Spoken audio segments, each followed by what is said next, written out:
like finding a needle in a haystack, because from the air it's actually very difficult to see what is happening in the water underneath the mangroves. Australia is dealing with what authorities are describing as an unprecedented surge in illegal foreign fishing boats being found in northern waters. Now, we've been invited along by the Australian Border Force for rare access to their rapid response helicopter to see what they're doing on the ground to try to stop the boats from reaching the mainland. Indonesian fishing boats that have been found in marine parks further offshore, such as the Rolly Shoals, have been in fairly open water and easier to spot.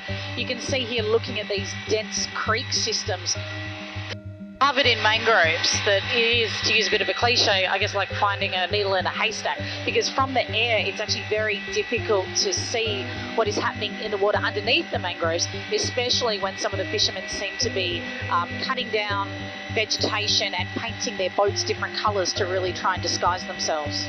The Australian government won't say how much this helicopter is costing or how many times it's actually been used in a rapid response capacity since it arrived here in September.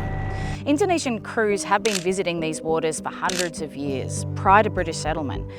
Many of the fishermen are from villages in Indonesia. Most are from impoverished backgrounds and are struggling to make a living due to fish stocks being depleted in local waters. The authorities are trying to deter the fishers by burning the fishing boats at sea and prosecuting some of the fishermen through the courts. They're also now investigating whether organised crime may be involved in funding some of the fishing ventures. But many believe the practice will be difficult to stop entirely, so long as there are people living in poverty so close to Australia's very well-managed, resource-rich fisheries.